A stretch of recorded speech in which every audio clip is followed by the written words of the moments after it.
Hello दोस्तों, आज मैं एक्सप्लेन करने वाली हूँ एक ड्रामा हॉरर मूवी जिसका नाम है अमंग द लिविंग। ये मूवी हाल ही में रिलीज हुई है और काफ़ी इंटरेस्टिंग है। तो मूवी की शुरुआत होती है और हम लॉ एनफोर्समेंट ऑफिसर्स को कम्युनिकेट करते हुए सुनते हैं अपनी वॉकी टॉकीज से कि एक मिस्टीरियस डिजीज ने मेजॉरिटी पॉपुलेशन को इन्फेक्ट कर दिया है। और हम इस मूवी के लीड रोल हैरी और लिली को देख पाते हैं। हैरी लिली का बड़ा भाई है और लिली और हैरी अपने सर्वाइवल के लिए घर से दूर अपने डैड को ढूंढने के लिए जा रहे होते हैं और दोनों एक फॉरेस्ट में ही टेंट लगाकर वहीं पर रात गुजारते हैं। तभी वहां पर एक लेडी आ जाती है और वो चुपके से टेंट के अंदर आने की कोशिश करती है और मदद भी मांगती है, लेकिन हैरी और लिली उसे भगा देते हैं और बाहर ऐसा लगता है कि वो लड़की किसी ज़ोंबी के हाथ से चढ़ गई है। सुबह हैरी और लिली फिर से सफर तय करते हैं, लेकिन हैरी को लगता है कि वो मैप के हिसाब से नहीं जा रहा है। लेकिन लिली सोचती है कि उन्हें रिस्क उठाकर जाने की जरूरत है, लेकिन हैरी मना कर देता है और गुस्से में चिल्लाता है। तब लिली गुस्सा हो जाती है और वहां से भागने लगती है। हैरी जब उसके पीछे जाता है तब उसे एक आदमी दिखता है जो उसे छिपने के लिए बोल रहा होता है, इशारों ही इशारों में, क्योंकि सामने से एक कार आ रही होती है और वो लोग उसे ज़ोंबी समझकर मार भी सकते हैं। और हैरी छुप जाता है, लेकिन वो देखता है कि वो लोग लिली के पास ही जा रहे होते हैं, इसलिए हैरी उन्हें डिस्ट्रैक्ट करने के लिए जोर जोर से चिल्लाने लगता है, लेकिन वो आदमी हैरी का मुंह दबा देता है। और तभी वो लोग देखते हैं कि वो कार वाले लोग एक लेडी को जबरदस्ती अपने कार में ले जाने की कोशिश कर रहे हैं, लेकिन वो जमीन पर गिर जाती है और बेहोश हो जाती है और उसे ब्लीडिंग होने लगती है और वो लोग उसे वहीं पर छोड़कर जल्दी से कार में बैठकर वहां से चले जाते हैं। तभी कुछ ज़ोंबीज आकर उस लेडी को खाने लगते हैं। शायद उस ब्लड की स्मेल से उन ज़ोंबीज को पता चल गया होगा। जिस आदमी ने हैरी की मदद की थी वो बेचारा बोल नहीं सकता था। उसका नाम जैक होता है, लेकिन शायद वो दिल का बहुत अच्छा होता है। वो हैरी को अपनी जैकेट दे रहा था क्योंकि हैरी ठंड से कांप रहा था, लेकिन हैरी मना कर देता है। हैरी जब सुबह सोकर उठता है तब जैक वहाँ पर नहीं होता।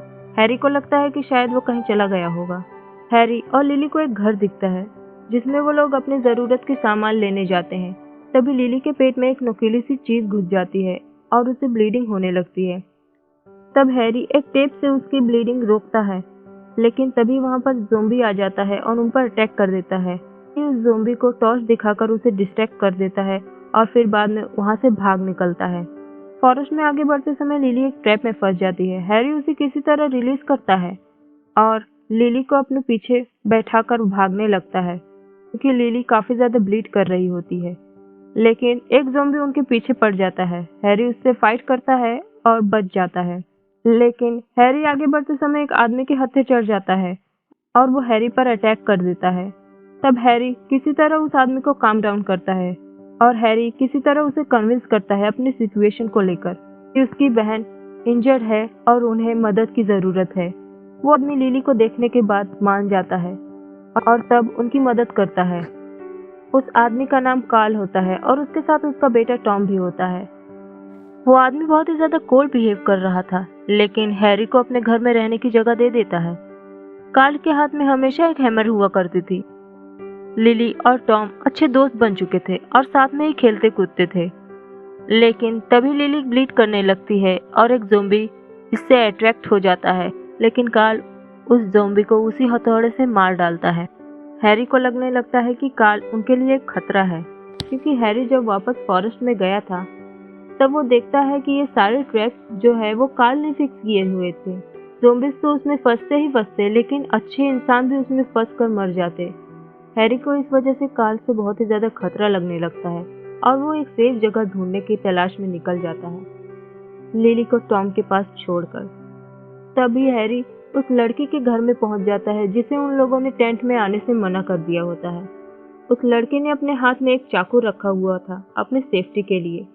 वो हैरी को घर के अंदर आने देती है और उसे खाने पीने की कुछ चीजें देती है और फिर बाद में हैरी को फोर्स करती है कि वो उसे मार डाले, क्योंकि उसी की वजह से उस ज़ोंबी ने उसे काट लिया था और वो इन्फेक्टेड हो गई थी। अगर उन लोगों ने उस रात को उसे पनाह दे दी होती तो वो ठीक ठाक होती, लेकिन हैरी में इतनी हिम्मत नहीं थी कि वो किसी की जान ले सके। तब वो लड़की अपना हाथ खुद ही काट लेती है। हैरी को इसका बहुत ही ज्यादा अफसोस होता है हैरी फिर से दूसरे दिन निकल जाता है नई जगह की तलाश में, लेकिन उस घर में उसे एक ज़ोंबी मिलता है जो हैरी के पीछे पड़ जाता है।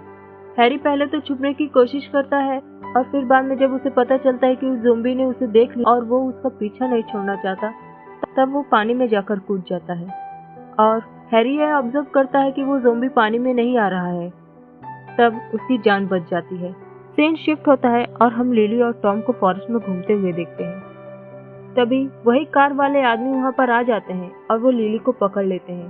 तब लिली अपने नाइफ से उस आदमी को स्टैब कर देती है और दोनों बच्चे वहां से भागने लगते हैं, लेकिन वो दोनों आदमी उनका पीछा नहीं छोड़ते। एक तरफ टॉम भागकर अपने घर में लॉक हो जाता है और कार्ल उस आदमी को मार डालता है। दूसरी तरफ वो आदमी लिली के पीछे पड़ा हुआ था, लेकिन लिली पेड़ पर चढ़ जाती है। वो आदमी घायल था इसलिए वो पेड़ पर चढ़ नहीं पाता, लेकिन वो कहता है कि वो लिली का नीचे इंतजार कर रहा है और जब तक वो नहीं आएगी तब तक वो वहां से हिलेगा भी नहीं। वो आदमी काफी चालाक होता है और उसे पता होता है कि खून के बहने की वजह से ज़ोंबी उस पर अटैक कर देते हैं और शायद इसलिए उसने अपने घाव को टेप से सील कर लिया होता है, इसलिए उसे ब्लीडिंग नहीं हो रही थी। लिली उससे पीछे छुड़ाने के लिए अपने फिंगर्स को बाइट कर लेती है और उस पर ब्लड स्पीट कर देती है ताकि ज़ोंबीज उस पर अटैक कर दे, और होता भी वैसा ही है। तो जब इसके बारे में पता चलता है तब हैरी कार्ल पर बहुत गुस्सा करता है। लेकिन लिली कार्ल की साइड ले लेती है कि वो ट्रैप लगाकर अच्छा कर रहा है, वरना इन्फेक्टेड लोग उस पर अटैक कर देते। ये सबके सेफ्टी के लिए अच्छा था। इनकी वजह से ही कार्ल ने उन्हें रहने की इजाजत दी, वरना वो लोग यहाँ पर किसी को रहने नहीं देते। घर के बाहर उन्हें ज़ोंबी की आवाज सुनाई देती है। टॉम लाइट ऑन कर देता है और वो ज़ोंबी वहां से भाग जाता है क्योंकि वो लाइट एवर्सिव था। रात को टॉम लिली से बताता है कि कार्ल उसकी फादर नहीं है, उसकी मॉम वायरस से इन्फेक्ट हो गई थी, इसलिए कार्ल ने उन्हें मार डाला और तब से वो कार्ल के पास ही है। तभी हैरी को उस गूंगे आदमी जैक का जैकेट कार्ल के काउच पर नजर आता है। अब हैरी समझ जाता है कि कार्ल ने ही उसे मार डाला है और वो कहीं नहीं गया था और कार्ल सिर्फ एक कोल्ड ब्लडेड मर्डरर है जिसने बहुत बेगुनाह लोगों का खून किया होता है। हैरी उस मासूम जैक को याद करता है कि किस तरह से उसने उसकी जान बचाई थी और वो रोने लगता है। हैरी टॉम और लिली को एक सेफ जगह पर पहुंचा देता है और कार्ल को उसके घर में मौजूद ट्रैप में बांध देता है और वहां से भाग निकलता है लाइट्स ऑफ करके ताकि ज़ोंबीज उस पर अटैक कर दे। और तभी एक ज़ोंबी आता है और कार्ल को काट कर खा जाता है। हैरी लिली और टॉम के पास आ जाता है। तब हैरी अपनी मॉम के बारे में सोचने लगता है कि किस तरह से उसकी मॉम वायरस से इन्फेक्ट हुई थी और इन्फेक्ट होने के बाद उसकी मॉम ने उस पर ही अटैक कर दिया होता है, लेकिन हैरी अपनी बहन को किसी तरह से बचा लेता है और जब वो समझ जाता है कि उसका घर अब रहने लायक नहीं है, तब से वो दोनों एक जर्नी कर रहे होते हैं सेफ जगह ढूंढने की। हैरी लिली और टॉम को लेकर नई जगह पर जाने के लिए निकल पड़ता है और तभी लकीली उन्हें एक बोट मिल जाती है और हैरी उस बोट को अच्छे से चेक कर लेता है ताकि उसमें कुछ हो ना, और उसी बोट से वो सब नदी पार करने वाले होते हैं और मूवी यहीं पर एंड हो जाती है। Thanks for watching.